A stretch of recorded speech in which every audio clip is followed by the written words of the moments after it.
फिर से हम लॉकडाउन में जाने वाले हैं क्या? फिर से कोविड-19 जैसी एक पैंडेमिक इंडिया में वापस आने वाली है और हर बार ये सब चाइना से क्यों होता है? तो इस वीडियो में जाने चाइना की काली सच्चाई जिसके बारे में कोई भी बात नहीं करता। To understand everything you have to go back in time. Wuhan China 1 दिसंबर 2019 कोविड-19 का फर्स्ट केस देखने को मिलता है, लेकिन चाइनीज गवर्नमेंट इसे डिपिक्ट करती है as a new strain of pneumonia infection.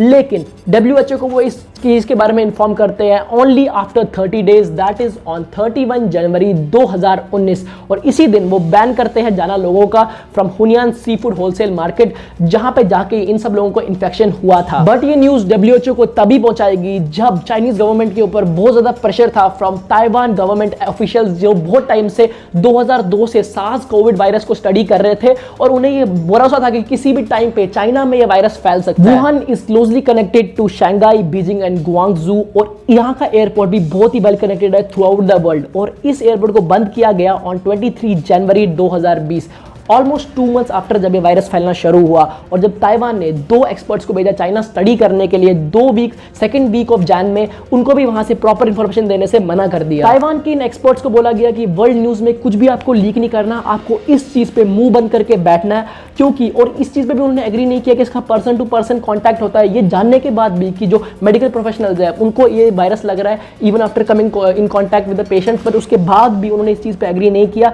और इस गलत इंफॉर्मेशन की वजह से ये वायरस का जो वैक्सीन था, इस जो प्रिवेंटिव मेजर लिए जाने थे वो डिले हुए, और इसी वजह से ये वायरस इतना ज्यादा फैल के एक ग्लोबल पैंडेमिक बन गया। ये सब हुआ अपनी प्रेस्टीज को बचाने के लिए, अपनी सेल्फ ईगो को बचाने के लिए, और उन्हें करोड़ों लोगों की जानों को दांव पे लगा दिया। So it is pretty obvious कि दाल में जरूर कुछ ना कुछ तो काला है, वरना इतना छुपाने की जरूरत तो नहीं पड़ती। चोर की दाढ़ी में तिनका, ये आपने जरूर सुना होगा। यहाँ पे मैं ये बिलीव करता हूँ कि चाइना के लिए ये एक विन ऑन विन सिचुएशन थी।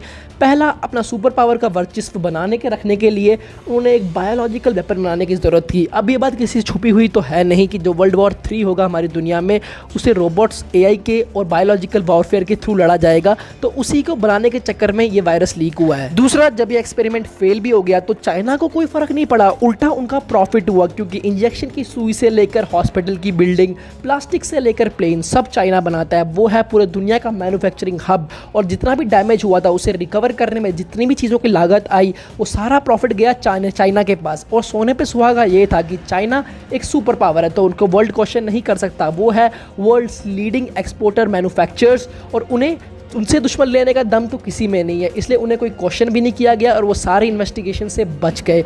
अब जो ये मैंने टेक निकाला है, जो कंक्लूजन निकाला है सारी इन्वेस्टिगेशन का, ये सही भी हो सकता है, गलत भी हो सकता है, ये आप डिसाइड करें। मेरा ये टेक था, आपका क्या है कमेंट सेक्शन में ज़रूर बताना।